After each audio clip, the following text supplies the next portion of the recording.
Excella Education Study in USA assured scholarship. Contact 9881 96666.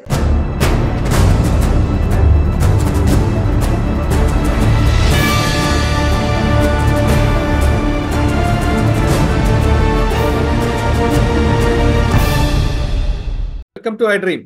Telugu రాష్ట్రాల జరుగుతున్న రాజకీయ పరిణామాలు, కేసుల దర్యాప్తుపై హైకోర్టు అడ్వకేట్ రాజు రెడ్డి గారితో చిన్న చిట్చాట్ చేద్దాం.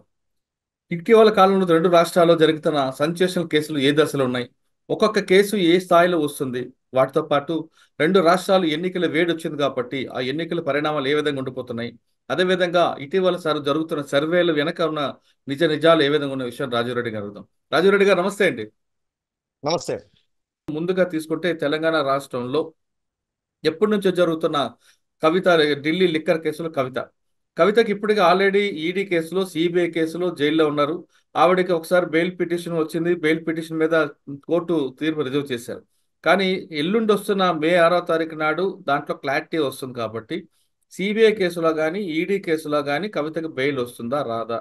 గతంలో వేసిన దీంట్లో తీసుకుంటే ఈమె చాలా పవర్ఫుల్ మనిషి కాబట్టి ఈమె బెయిల్ ఇస్తే సాక్ష్యాలు తారుమారు అవుతాయంటూ ఈడీ అధికారులు చెప్పారు. కానీ కవిత తరపు మాత్రం ఆమెకి హెల్త్ ఇష్యూస్ ఉన్నాయి కాబట్టి బెయిల్ ఇవ్వాలంటూ ఆమె చెప్తున్నారు. దీన్ని మనం ఏ విధంగా పరిగణన తీసుకోవాలి? నమస్కారం అండి. అంటే డిఫరెంట్గా ఈరోజు డీప్గా వెళ్లకుండా జనరల్ చిట్చాట్, ఎందుకంటే కవిత గారి పైన మనం చాలా మాట్లాడడం జరిగినాయి, ఆల్రెడీ ఆర్గ్యుమెంట్లు జరిగినాయి, రిజర్వ్ ఫర్ జడ్జిమెంట్. కవిత గారి విషయంలో వస్తే నేను మళ్ళీ చెప్తా ఉన్నానండి, బెయిల్కి 3 కండిషన్లు. వారు ఎవిడెన్స్ని ట్యాంపర్ చేయరు, విట్నెస్లని ఇన్ఫ్లుయెన్స్ చేయరు, థ్రెటన్ చేయరు, ఎవిడెన్స్ని ట్యాంపర్ చేయరు, మరియు జ్యూరిడిక్షన్ ఇచ్చి పారిపోరు అని. ఈ 3 కండిషన్లు కవిత గారికి వ్యతిరేకంగా ఉన్నాయి.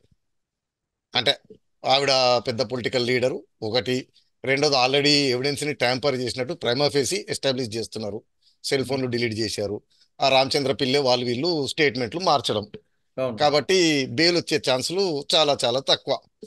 ఏదైనా బెయిల్ గీలు అంటారా, అదేంటంటే కాలక్రమేణా ఏళ్ళు గడవగా నెలలు గడవగా ఏదో రోజు బెయిల్ అయితే వస్తుంది కంపల్సరీగా. ఐ థింక్ మనీష్ సిసోడియాకి మళ్ళీ డిస్మిస్ అయినట్టుంది బెయిల్ ఎంతో కాలం తర్వాత. సో ఈ పరిణామాలు చూస్తే బెయిల్ రాదు. దానికి తోడు నేను చెప్పాను, కవిత గారు వేసిన అఫిడవిట్ బెయిల్ పిటిషన్లోనే ఆవిడ నేను ఇంత పెద్దగా, నా హోదా ఇది, నా అచీవ్మెంట్స్ ఇవన్నీ చాలా వేసారు. అది 664 పేజీలు బెయిల్ పేజీల్లో. దాంట్లో మొత్తం వారి గురించి చెప్పుకోవడమే కానీ బెయిల్ ఎందుకు ఇవ్వాలనే గ్రౌండ్స్ చాలా తక్కువ ఉన్నాయి. ఆరోగ్య విషయాలు అంటారా, నేను చెప్పాను ఒక బీపీ ఒకటి రైజ్ అయింది తప్పిస్తే అంతకంటే పెద్దగా కన్సర్నింగ్ గా బెయిల్ ఇచ్చేంత అయితే మెడికల్ కండిషన్స్ అయితే ఏమీ లేవు. అంటే లేడీస్ ఇష్యూస్ కొన్ని ప్రాబ్లమ్స్ ఉన్నాయి కాబట్టి బెయిల్ ఇవ్వాలంటూ వాళ్ళ తరపున అడ్వకేట్ అడుగుతారు. లేదండి, మీరు ఆ పిటిషన్ లోనే ఉన్నాయండి, పెద్దగా ఏం లేవు మెడికల్ ఇష్యూ, ఎక్సెప్ట్ అరెస్ట్ అయిన తర్వాత బీపీ రైజ్ అవడం తప్పిస్తే లేదు. సార్, ఒకవేళ కింద కోర్టు కొట్టింది అనుకోండి బెయిల్ మే 6వ తారీఖు నాడు, హైకోర్టు హైకోర్టుకి వెళ్ళొచ్చా? అది న్యాచురల్ ప్రోగ్రెషన్, హైకోర్టుకి సుప్రీంకోర్టుకి. అంటే హైకోర్టులో ఒకవేళ మళ్ళీ ఆర్గ్యుమెంట్స్ వస్తాయంటే అప్పుడు కౌంటర్ వేయాల్సి వస్తుందా సిబిఐ కానీ ఈడీ కానీ? కౌంటర్ ఇప్పుడు జనరల్ గా సిబిఐ వారు ఈడీ వారు ఏదైనా చెప్పాను కదండి, అప్రూవర్ కింద అయినప్పుడు లేకపోతే వారి వాల్యూ అంత లేదని అనుకున్నప్పుడు పెద్దగా అపోజ్ చేయరు అనమాట. అదే కోర్టు వారికి హింట్ అనమాట, బెయిల్ ఇవ్వచ్చు అని. అది జరిగినంత వరకు వాళ్ళు అపోజ్ చేస్తారు. అపోజ్ చేస్తే అంటే బేసిక్ లీగల్ గ్రౌండ్స్ ఈ కండిషన్లు సాటిస్ఫై చేయాలి. ఈ 3 కండిషన్లు కవిత గారి ఫేవర్ లో లేవు. కానీ 3 కండిషన్లు మీరు అన్నట్లు లేవు అంటున్నారు, కానీ వాళ్ళ తరపున అడ్వకేట్ మాత్రం మేము ఎవరికి ప్రలోభాలకు గురి చేయం, బెదిరించమంటూ వాళ్ళు చాలా క్లియర్ గా. అది తర్వాత కమిట్మెంట్లు అండి, నేను అనేది అదే. ఇప్పుడు మీరు కోర్టు వారికి చెప్తారు అంటే ఫస్ట్ ఆఫ్ ఆల్ ఆ పిటిషన్ లో లేదండి, బెయిల్ పిటిషన్ లో వారు వేసిన దాంట్లో దీని గురించి క్లారిఫైడ్ గా వారు ఏమంటారు ఇంపార్టెంట్ గా రాయలేదు. మేము మామూలుగా ఏ జూనియర్ అడ్వకేట్ చేసినా కానీ పిటిషన్లు ఎక్కువ భాగం ఇదే చేస్తారు. కోర్టు వారు ఏ కండిషన్లు ఇంపోజ్ చేసినా ఉంటాము, మాకు బెయిల్ వస్తే మేము ఎవిడెన్స్ని ఇది చేయము, విట్నెస్లని ఇన్ఫ్లుయెన్స్ చేయము, పారిపోము అని చెప్తాము. కవిత దాంట్లో లేదు. రెండోది ఏంటంటే ప్రతి ముద్దాయి బెయిల్ పిటిషన్లో ఇదే చెప్తాడు, మేము ఎవిడెన్స్ని ట్యాంపర్ చేయము, మేము విట్నెస్లను ఇన్ఫ్లుయెన్స్ చేయము, థ్రెటన్ చేయము, పారిపోమని చెప్తారు. మరి కోర్టు వారు నమ్మాలి కదా, నమ్మడానికి కొన్ని యాంటీసీడెంట్స్ అంటారు అనమాట, కొన్ని పరిణామాలను గమనిస్తుంది కోర్టు. కవిత గారి విషయంలో వచ్చేటప్పటికి ఆల్రెడీ సిబిఐ ఈడీలు చెప్తున్నారు, ఆవిడ కేసు స్టార్ట్ అయిన తర్వాత సెల్ ఫోన్లు డిలీట్ చేశారు డేటాని. అవును. రామచంద్ర పిల్లే గారు స్టేట్మెంట్లు మార్చుకున్నారు ఈవిడ మీద ఇన్వెస్టిగేషన్ మొదలైనప్పుడు, లేదా ఈవిడ గారికి నోటీస్ ఇచ్చి రా అన్నప్పుడు. సో దీని ఇన్ఫరెన్స్ ఏంటిది చెప్పండి? కోర్టు జడ్జి వదిలిపెట్టండి, సామాన్య ప్రజలు ఆలోచించుకోండి. మొదలు కాగానే డిలీటు, నోటీస్ రాగానే విట్నెస్లు స్టేట్మెంట్లు మార్చుకోవడాలు. లాజికల్ ఇన్ఫరెన్స్ ఏంటిదండి? ఏ కామన్ సెన్స్ ఉన్న వ్యక్తి అయినా కానీ. కానీ మీరు ఆ విధంగా అంటున్నారు, కానీ కవిత తరపు వాళ్ళు ఏమంటున్నారంటే అసలు కేసే లేదు, అరెస్ట్ సక్రమం కాదు, ఈ రెండు లేనప్పుడు ఇంకా మమ్మల్ని ఎందుకు ఇంకా వస్తారా అంటారు వాళ్ళు. దీనికి ఇంట్రెస్టింగ్ కూడా చెప్తానండి. కేసు లేదు అనే వాదన పోయిందండి. ఉమ్, అది నిలబడే కేసా, నిలబడని కేసా తర్వాత వాదన. కేసు అయితే ఉంది, ఎఫ్ఐఆర్లు ఉన్నాయి, ఈడీ ఉమ్, కేసు, ఈసీఐఆర్ ఉంది. సో నెంబర్ 1 కేసు ఉంది. ఇంట్రెస్టింగ్ గా అంటే మన దేశంలో ప్రాబ్లం ఏమవుతుందంటే అండి, మీడియా ఎస్పెషల్లీ ప్రజలు మినిమం ఏమంటారు నాలెడ్జ్ లేకపోవడం బాధాకరం. లేనప్పుడు మీడియా కూడా ఎన్లైటన్ చేయాలి, చేయట్లేదు. కేసీఆర్ గారు ఈ మధ్యన టీవీ9 ఇంటర్వ్యూలో కూర్చొని లిక్కర్ స్కామ్ గురించి రజనీకాంత్ గారు అనుకుంటా ప్రశ్న అడిగితే, అది అది అసలు స్కామ్ ఎట్లా అవుతుంది, అది ఢిల్లీ గవర్నమెంట్ తీసుకున్న ఒక పాలసీ అని అన్నాడు. ఉమ్, ఇక్కడ మిస్లీడింగ్ ఎక్కడ ఉంటుందంటే అండి, పాలసీ డిసిషన్లు తీసుకునేది ప్రభుత్వాల హక్కు, నేను కాదనట్లేదు. కానీ ఆ పాలసీలు ఎలా తీసుకోవాలని రాజ్యాంగం ప్రకారం, చట్టం ప్రకారం తీసుకోవాలి. ఫర్ ఎగ్జాంపుల్ ఇప్పుడు ముఖ్యమంత్రి గారికి చట్టం పాస్ చేసే హక్కు ఉందండి, పాలసీ తీసుకునే హక్కు ఉందండి. నేనేదో వ్యతిరేకంగా మాట్లాడానని చెప్పి ఆయన అసెంబ్లీలో పెట్టి ఒక చట్టం, రాజీవ్ రెడ్డిని ఆస్తులు సీజ్ చేసుకుని లోపలేసే చట్టం అంటే మొత్తం ఎమ్మెల్యేలు ఓటేస్తారు. ఆ ఉమ్, చట్టం అయిపోతే నన్ను లోపలేస్తారా అండి? కుదరదు కదా. ఉమ్, సో పాలసీలు, చట్టాలు రూల్స్కి లోబడి, చట్టానికి లోబడి, రాజ్యాంగానికి లోపల. ఇప్పుడు నా కొడుకున్నాడండి, సర్వ హక్కులు నా కొడుకు నా పైనే కదా, ఉమ్. ఆచారం ప్రకారం అందుకని చెప్పి వాడిని దబా దిబా వాయించి నెత్తి నోరు బగలగొట్టాను అనుకోండి, మీ మీద తీసుకెళ్లి కేసు జైల్లో అవుతుంది. వేస్తారు కదా. అవును. అంటే మళ్ళీ మన ప్రజలు నాకు కమెంట్లు పెడతారు, కొడుకుని కొట్టడానికి పాలసీ డిసిషన్కి లింక్ అని. నేను ఎగ్జాంపుల్ కింద చెప్తున్నా.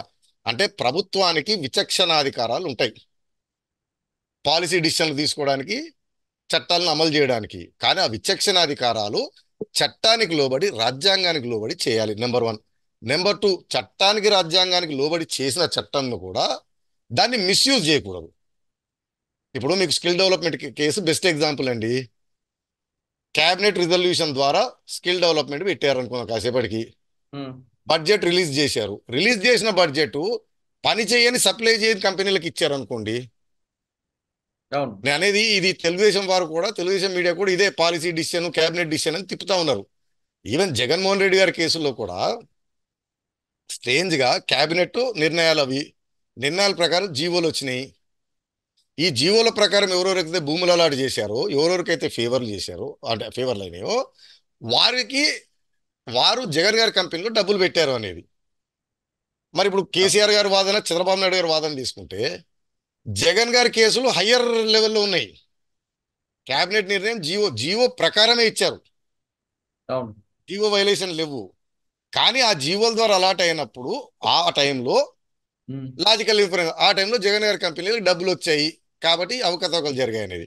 చంద్రబాబు గారి విషయంలోకి వస్తే క్యాబినెట్ అప్రూవల్ లేకుండా స్కిల్ డెవలప్మెంట్ కార్పొరేషన్ పెట్టడం, ఏ కార్పొరేషన్ పెట్టాలంటే క్యాబినెట్ అప్రూవల్ ఉండాలండి, పెట్టడం. 2, ఆ స్కిల్ డెవలప్మెంట్ డిపార్ట్మెంట్ని చంద్రబాబు నాయుడు గారు ఆయన పోర్ట్ఫోలియోలో పెట్టుకోవడం, ఎవరికి ఇవ్వకపోవడం. ఉమ్, తర్వాత ఆ స్కిల్ డెవలప్మెంట్ కార్పొరేషన్కి ఒక ఎండీని, చైర్మన్ ఎవరు ఆయన గంటా సుబ్బారావు గారు, ఆయన అపాయింట్ చేయటము. ఆయనే 3 పాత్రలు పోషించడము, secretary to department, MD to corporation, ex officio secretary to Chandrababu Naidu గారు.